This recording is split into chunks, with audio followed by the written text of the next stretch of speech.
back and happy almost New Year. We're only one day away, or I guess a little bit about 48 hours away from 2026. But before we get to the new year, we're going to backtrack into 2025, and I have the lovely, lovely, lovely opportunity to be able to talk with the Scheetz, Jessica and Philip. How are you guys? Good. How are you? I'm good. How are you? Can't complain. Can't complain. But before we get in, we always start one of these with an icebreaker. I've had the Neils on, and they've talked about their favorite coffee shop places in Arizona. So I'm really curious to see if you guys are the same. So, what is your favorite coffee shop right now in Arizona? You want to go first? I would say it's been a while since we've been, but I would say we like pressed coffee. I don't know if Phil could say the same, but I think that's what we like a lot because we order a bag of coffee from there every month as well. Okay. Yeah, that's pretty much the answer because there's not one super close to us, so we haven't been there in a while.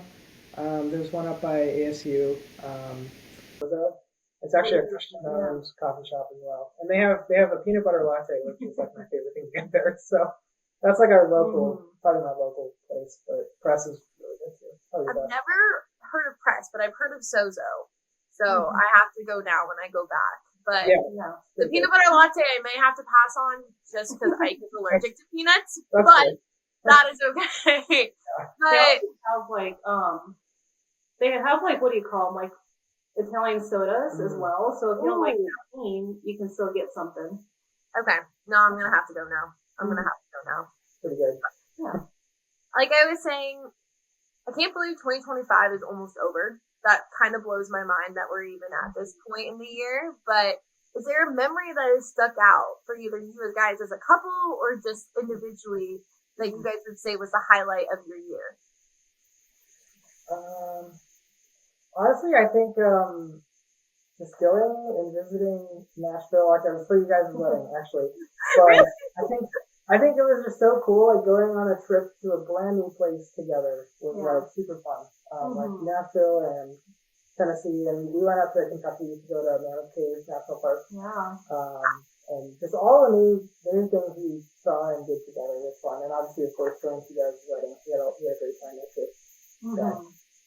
Yeah, I would agree. And also, my sister also got married a month after you guys.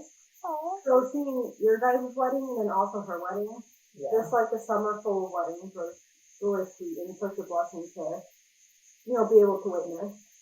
We're at that point in like our friendship that it's all just weddings. I feel like the only way I see people nowadays is at weddings. There's no other way.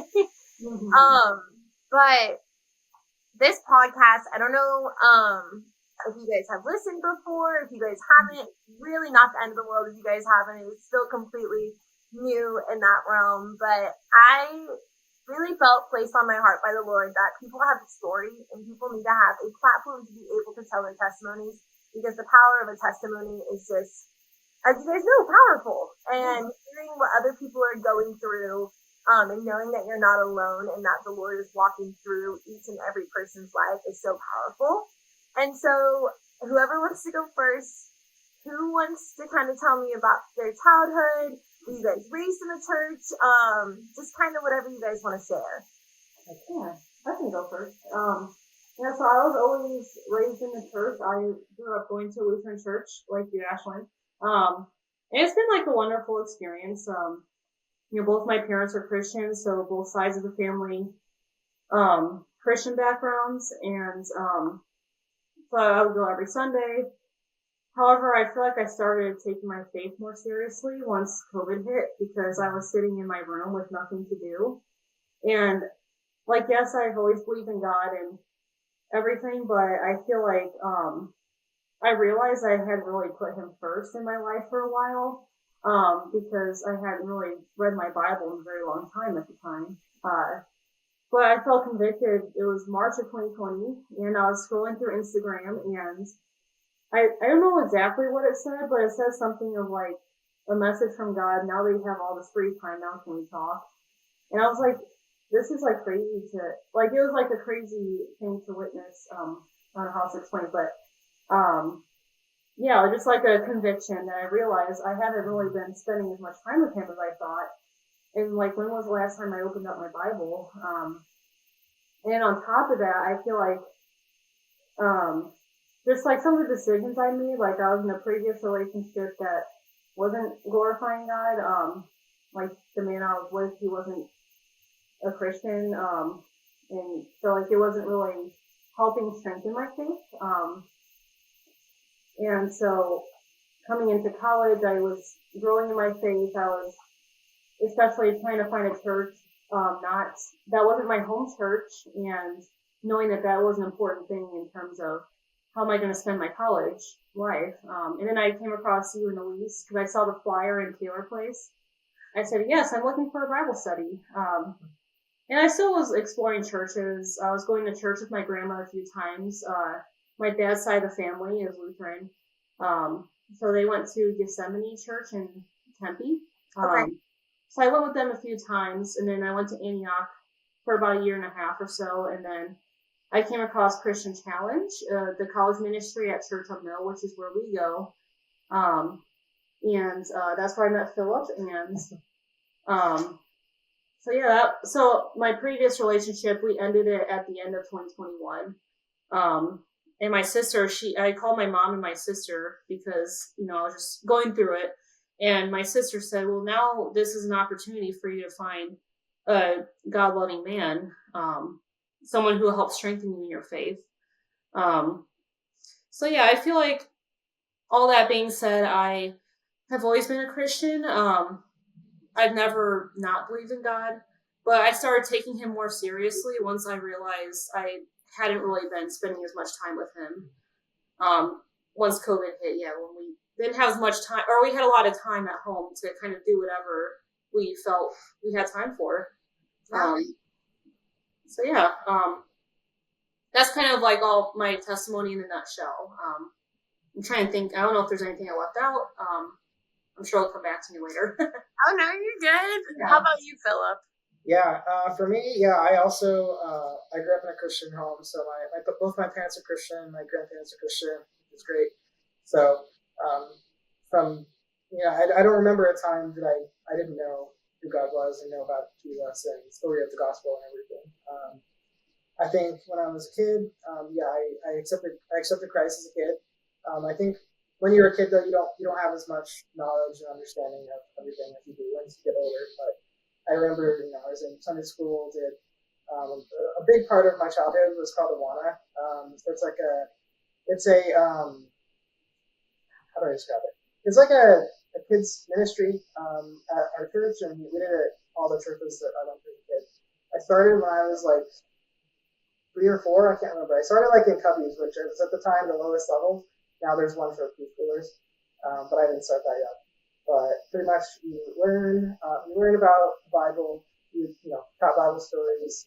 There's games, of course, that everyone was playing games and stuff. But you also get to memorize scripture, which is cool. So even from a young age, before you're even in elementary school, just learning Bible verses. And I did that from when I was a kid all the way through I graduated high school. So I did. A lot of people kind of drop off here and there because life gets busy and people do sports and whatever in high school. But I just thought that was kind of my extracurricular activity, I guess. That's kind of how I grew up learning a lot from my parents and from church, but also through Awana. So I think there was, what else to say? That was kind of like the earlier, pre-college, and then there was, so I graduated high school. Okay. That was kind of, once I went to college, that was kind of a big shift, I think, for me, as it is for a lot of people. But in particular, sorry, I'm trying to turn this down for this. Okay. Sorry.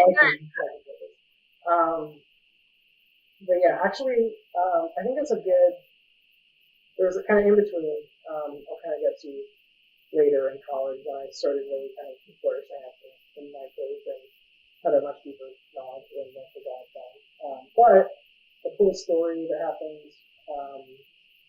about how God has a plan and how you don't really know in the moment kind of what what it is, why things happen, and sometimes we just make a decision and we're just like, yeah, whatever. But then looking back, like hindsight, you can see that God orchestrated all of it. He had a plan for everything. So yeah, it all started. I was in I did kind of a unique high school program. I was in a charter school, but I didn't want to work at home, so I was homeschooling essentially.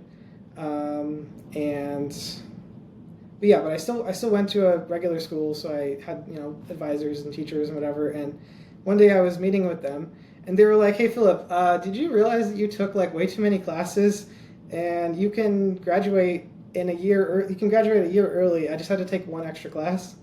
So it wasn't on purpose. It was kind of an accidental thing. I was like, "Oh, okay, sure, I guess." Like I didn't really know what else to do. I was thinking I was just gonna maybe take a gap year and do who knows what. At the time, I probably wanted to go do photography stuff since I got really into that during high school. But yeah, I didn't really know what else to do. I was like, yeah, sure, I'll do it. So yeah, I graduated, and at the time, my dad was looking for a new job. They wanted to move somewhere else. They had felt that God was calling them somewhere else. It was a long process of different trying to get a job. But it was on the day that I graduated high school. So I went. No, it was the morning. Yeah, the morning of before I graduated. He got a phone call, got a job offer down here in Arizona. So literally that day, I'm like, okay, cool, we're going to Arizona. And what was cool is that was kind of like the last. My parents had kind of. They were at the point where they were like, well, maybe God doesn't want us to go somewhere else. So they were like, it was like the last chance before we're like, okay, maybe we stay in Colorado. So that was cool. That happening. And yeah, so obviously we were excited to move down here. But also because of that, so I had that little thing about graduating early. Like the reason it was more significant than I thought was when we moved here. I was still 17. I started going to ASU right away. I was like, well, it's close. I lived with my parents through college, whatever. But it was close. But the cool thing is because I was a minor, they were able to give me in-state tuition. So I didn't start in-state. I started out-of-state tuition. And they were like, oh, wait, your parents actually live here. You're a minor, so, you're living with them. It wasn't like they didn't move here to, like, come to college. Or they didn't come to follow me to college. They moved here. And then I went to college. And they're like, oh, okay, cool. So they basically gave me in-state tuition and refunded the difference from the first time we paid out of state, which was really cool. There were a lot of others, really small things that happened that were just, yeah, you know that God was in the midst of all of it, which was really cool. Just time after time after time, like talking with them and just seeing like, oh yeah, this is what happened, and it's like that was from God, which is cool. Mm-hmm. So, how we can make small decisions. They can have, to us it might seem like a small thing. We don't really know why something happened or whatever, but obviously God knows what's best, and He has a plan. He works it out. Yeah, so that's kind of the intermission, I guess. Yeah, no, those are amazing. I think it's really cool because I have parents that raised me in the church as well, and I really think that you learn so much as a kid from your parents, and just hearing how much your parents' faith and even just moving to Arizona and still being together, I think is a testament to what we need in this time and age, because there are so many people who don't have parents that are still together, who weren't raised in a Christian household. And so I just think it's a testament to what your parents raised you guys to be, just God-fearing people. And with the move to Arizona, I know we all met in Arizona, which is super crazy because that place is so special to all of us in a way. Philip, what was kind of the point that you knew that you wanted to stay in Arizona, that you didn't want to go anywhere else after college? Yeah, I think just through college, I really developed a lot of like good friendships and just grew a lot. spiritually and just as a person, and some of that's just getting older and maturing and everything, but also finding good community. So that wasn't something that I felt like I had. Like I knew people at church, but I wasn't like super close with a lot of people. That changed pretty quick moving here. So like right away, I knew when I went to ASU, I knew nobody, had no friends. I was like, I want to find a Christian group, and I was a little discouraged because at first I found one group and I was like, they're not really my type of person. They were a little more extroverted, a little more, I don't know, just a different personality. We didn't I don't know, get along too well, just our personalities and stuff. But then I found this one guy tabling at ASU West, and it had a banner that said Christian Challenge. And I was like, wait a minute, I didn't hear about these guys. Who were they? So I went up and talked to them, and he's like, hey, we got a Bible study on campus on, I think it was Thursday or Tuesday or something, like the second week of classes, and I was there, and I met a bunch of friends, and we were there like our whole time at ASU West, which is cool. But yeah, I think just finding community in Arizona for me. So Was that the same for you, Jessica, or how did you get to ASU? I don't think I've ever heard this story. Well, yeah, so I was trying to figure out which college to go to. I was originally a nursing major. So I was looking at colleges where I knew that I would be close enough to family. So I have grandparents here in Arizona. Well, my grandmother, she passed away 2 years ago. But I still have my grandfather here. I have my aunt, my uncle, and my little cousins here. And then at the time, some extended family members. So I knew coming to ASU, I had family close by. I was going to miss my family for sure, and I still do, of course. Which I forgot to mention earlier, but my parents, they've been married for, what was it, 1999. They got married, so that's what, 26 years? Yeah, they've been married for 26 years. That's amazing. Yeah. And Philip's parents also have been married for some time. I can't do math. I think it's been over 30. Yeah.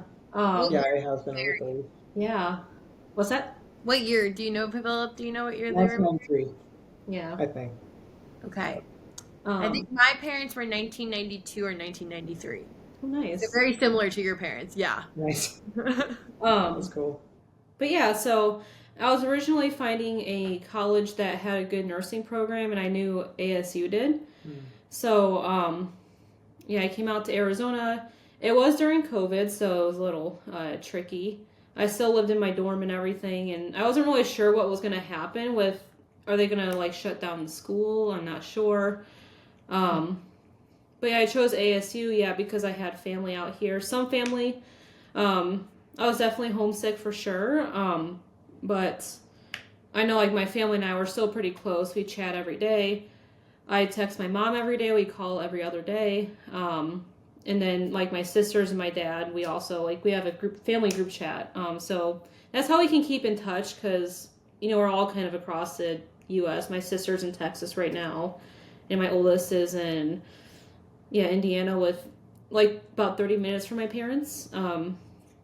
So I grew up in Illinois, but they moved to Indiana shortly after I came to college. So they're kind of all spread out. But anyway, I realized I wanted to stay in Arizona because, well, obviously I met Philip, but even like before he was in the picture, but I wasn't really sure like what God had in store for me until we met. In fact, he called me to stay out here because I graduated December of 2023. So I've been graduated from undergrad for about a year and a half, or almost 2 years. And then I started grad school, and I graduate that in June. So yeah, that's how I knew that I was meant to stay in Arizona. Was that your original question?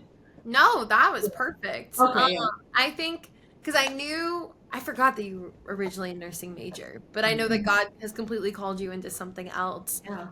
Was there a point in your college journey that did the Lord speak to you about moving to a different major, or was just like a kind of a light bulb moment that you just kind of knew this wasn't what you wanted to do anymore?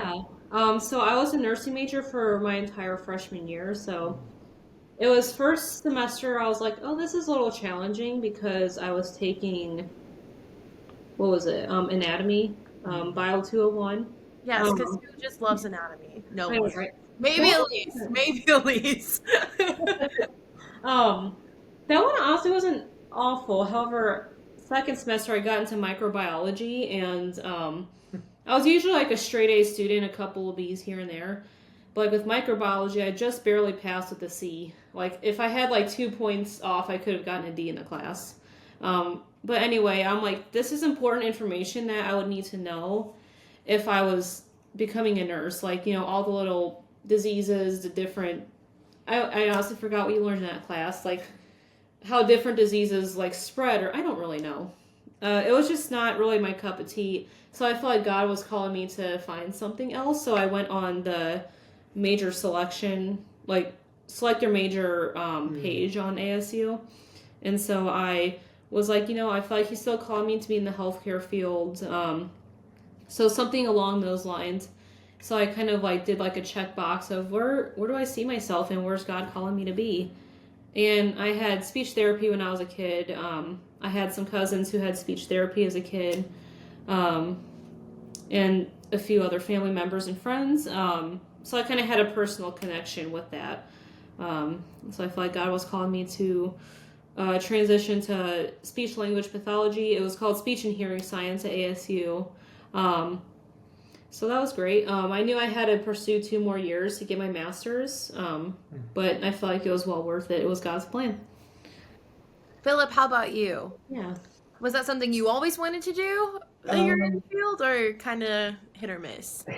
yeah, I pretty much since I was a kid, I knew I wanted to do something in with computers, like in technology, because my dad also works in technology. So I remember like I think it was I don't know exactly when it started, but like one day he brought home like his first smartphone, and it was like one of the really really old like original ones, and I was like, this is the coolest thing ever. And then he set me up with like an old computer. I wanted to build a Minecraft server, so he showed me how to use Linux, and I was like, I have no idea what I'm doing, but I learned how to make it work, and that's how I started. It was like an old computer turned into a Minecraft server. That's kind of where a lot of my tinkering started. So yeah, I knew I wanted to go into the tech field. I didn't entirely know exactly what I wanted to do in there.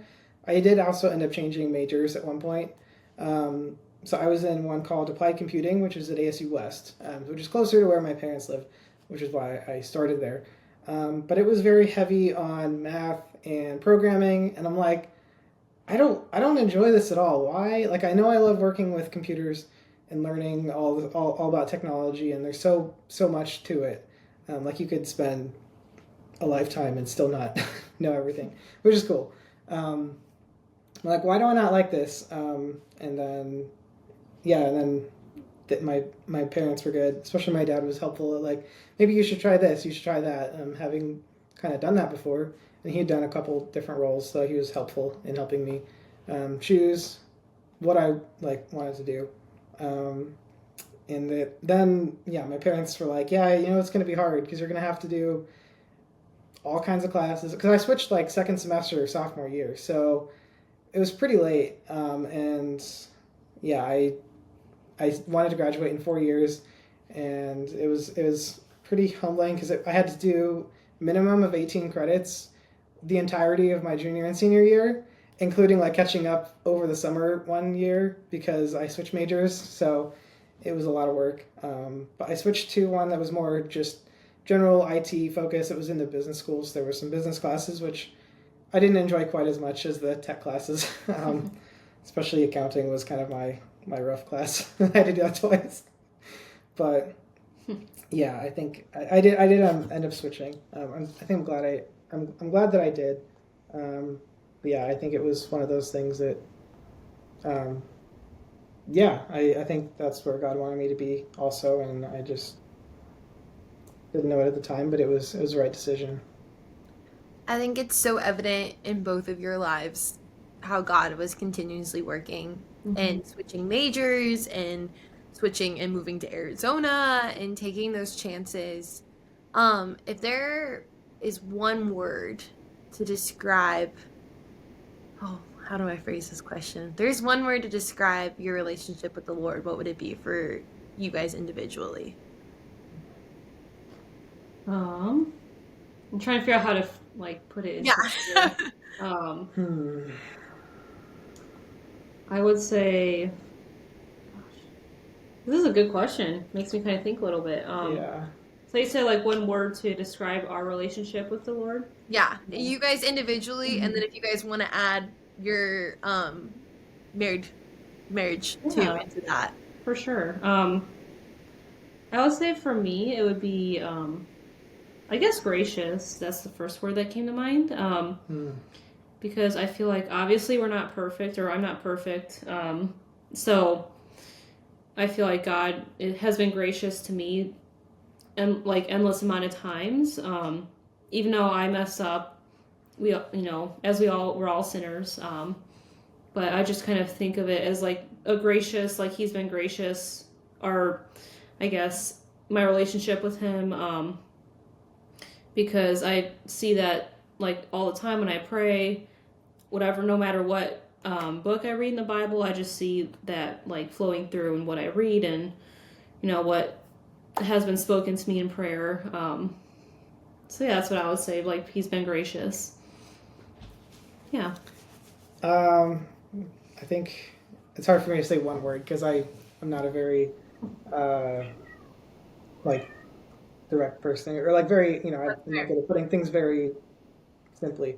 But I would say love, just because that's encompassing of a lot of things, both in his care for us and also that Jesus died for my sins, and knowing that it was nothing that I did, it was all him, and also that, like I said earlier, like he has a plan, and just getting comfort in knowing that no matter what, that God has a plan and he knows best, and it's to love us, even though sometimes we might not feel it in the moment. It's ultimately for our good. Yeah. Those are so good. I was trying to think, even though I asked that question, I don't even have an answer for that. I think I'm more with you, Jessica, just understanding that every day we fall short, but yeah, I think learning that perfection isn't what he's asking for us. I don't know about you, but it sounds very much like perfectionist, and that's exactly where I come from with a lot of things too, of just wanting to be perfect and feeling like I disappointed him if I did something wrong, but knowing that there's, like you said, grace at the end of the day for us is so important. Yeah. Let's jump in to your guys' relationship. How did you guys meet, and how do you feel like the Lord has moved in your relationship? Like, I want all the details, please. Like we have an interesting story. So, I think I know with Antioch, we use GroupMe to kind of connect with our life group. I know Discord's another common one. So, Christian Challenge, that's what they used. So I joined it because I was just, exploring all the different, I would say, Jesus groups. Especially since moving to Tempe, I've been joining you guys for life group, and then I also want to do Christian Challenge, like something close by as well. So I joined their Discord, and I hadn't really attended like a whole lot to Christian Challenge, so I was there like just to make some more friends and stuff. But I was taking American Sign Language class, like the basics of it, and we had like make a video of us signing different like sentences. I forgot what the specific assignment was, but I had to submit this video on Canvas. Like it was a large file. I'm not really sure what the problem was, and it was giving me issues, and me doing my homework at the last minute. I was like, can someone please help me? I went on Discord. I said, can someone please help me submit this video? Like, I have computer issues. But originally, there was a guy in my ASL class. He put his phone number on the whiteboard because he was able to figure it out, and a lot of us couldn't, and he was a pretty techie guy. But I texted him, and he never responded. Like, he had read my message and never responded. However, I realized that I was, like, one number off, like, a few weeks later. I was like, oh, that's why. I was just I texted some random person, I guess. God knew. God was like, You think that you're texting this person, but you're Yeah. actually going to be reaching out to your husband. Just wait. Yeah. But yeah, like there was like this one guy who said, "Oh, like I know computers or whatever, but I'm not sure." Like he said that he wasn't as like he just wasn't able to figure out Canvas specifically. I'm not really sure what it was. But then Philip also said, "Oh, I can help you," and so he helped me with my problem, and I didn't want to just like just use someone for their tech help and just be like, "See you later." So I was like, "Oh, like I'll get to know him a little bit." And so we started talking to each other from there, and I think Philip asked what my favorite things were to do in my free time, and I said hiking, like country dancing, and was it playing my Nintendo Switch and getting coffee? And getting coffee. And Philip's like, "Oh, these are my favorite things too." I was like, I'd asked that because at first I was like, "Oh yeah, I'll fix her problem." It was like really simple. It was like took like 5 minutes. I was like, "Okay," and then she kept talking, and I was like, "Huh." And then later, we just got to know each other and stuff. But then I asked that, and I was like, "Whoa, okay." So yeah. It was kind of a funny story how we met. That's really sweet.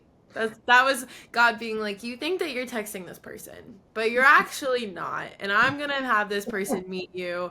And then I love you, Jessica, in the way that you're just like, nope, I have to get to know him. He helped me. And Philip's like, wait, I thought this was just a problem solving thing. I was about to like leave the door. But I love that. How do you guys see God in your relationship? I know that's like a really personal, deep question, but if you guys don't mind sharing, like it's so evident that God has brought you guys together, but how do you guys keep your relationship with the Lord so strong in your marriage?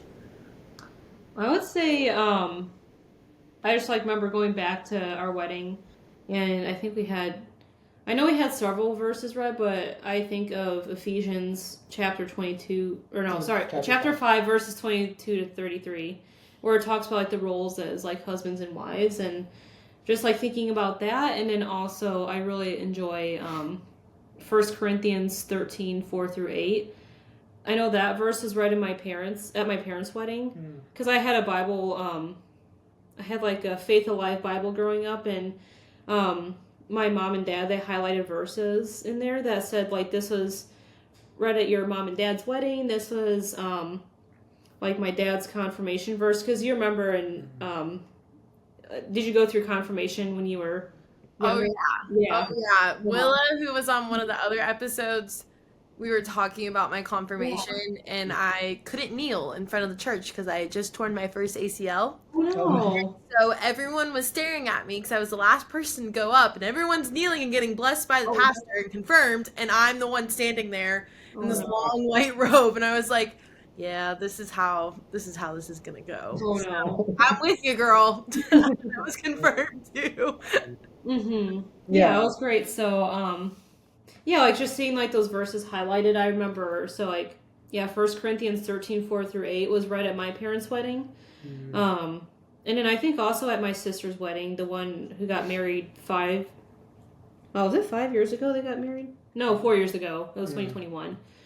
So like those things too. So taking into account Ephesians chapter 5, 22 to 33, how like Philip loves me as Christ loved the church, and like wives submitting to our husbands. I know that I feel like can be a misunderstood kind of thing oftentimes, where it's not a bad thing, but just like knowing that like Philip is the one leading me and trusting that he can lead me like Jesus did for the church. I'm like really bad at explaining it, but that, and then also just like 1 Corinthians 13, 4 through 8 talks about the power of love. Like love never fails. I can't remember like all the section like at the like I can't remember it verbatim, but just like I know that was talking about love, and just putting those two together kind of helps how like we live out our marriage, and kind of like referring to God in terms of like what to do, and like if we might disagree, or if trying to figure out making decisions together as a married couple. Is there anything else you'd like to add? Yeah, you said it all pretty good. But yeah, like I think it's just important thinking back to God designed marriage even from the very beginning, like with Adam and Eve. And he made men and women to be different, but also complement each other in a lot of ways. So in things that I might struggle in, she might be stronger in, and kind of vice versa. So we kind of help. We're both different. We can see, like she can see. I've learned a lot of things that I struggle with that I didn't know that I struggled with until after we got married. Yeah. So I think having someone there who is who is walking with Jesus, but also is different than you, is good, and I think it helps me grow and see things that I need to continue to work on, and all that. So yeah. Our pastor said that you always have to tell your wife that you're a slow cooker. That's not an Instapot, that you're a slow cooker in learning what the Lord has. Yeah. And so I always have to remind myself that when in our marriage, we're just like, no, like marriage is to create us to be holy. Like we are not supposed to be perfect in this. We're figuring this all out together. But as long as we have God in the center of it, we cannot fail. We can't. Like what God has brought together, let no man separate. And I fully, truly, 100% believe that. So, yeah, Jessica, I'm with you on, I could not even have just said those verses. So I'm very, very, very, very proud of you, because I would have just been like, yeah, this number and this number. And no, you are all good. Thank you for that. Yeah, of course. One of my last questions for you guys is what have you guys learned from the Lord recently that's kind of evident in both of your lives right now that you guys don't mind sharing, or just to encourage someone that's listening? Yeah, I would say I've been going through this book with my friend. It's called, I don't know why I can't think of the name of it, but just like talking about like strengthening our, like our role, like as like a woman of faith. I can't remember the name of it, but one of the things is to not be so quick to anger. I think sometimes, like, just in general, like, I can easily get irritated at things. I feel like we can all kind of relate to it. But just, like, before, like, speaking in anger, like, being more so, I say, slow to anger, but first calling to God, like, praying to God. And, like, making decisions by first seeking God. And like before, like coming to, like before venting, which, we're okay to vent and stuff. That's how we let out our frustrations, of course. But just like first, like seeking God before, just like telling somebody else about, oh, like this person drove me nuts today at work, vice versa. Which, like, I don't know, like I think it's okay to vent, but first going to God first. Like seeking God first before making decisions and before like venting, whatever the case may be. Yeah. Yeah, I think for me, one thing is just like patience and understanding, and just, in things that we're different. Like, I mean, it's a very classic example with a lot of like guys with like their wives or girlfriends or whatever, but like knowing like when she has a bad day or something, and I'm not just like they're always just trying to fix everything. I'm like, oh, well, this is so simple. You just got to do this, and then do this, and then it's easy, and then you're done, and then it's done. So I think learning to be a little more gracious and patient with her and stuff is important. Even though sometimes certain things to me, I'm just like, this is so like, it's in my head. It might be something simple, but obviously that it's not quite that simple in reality. But also, I think just trusting the Lord and giving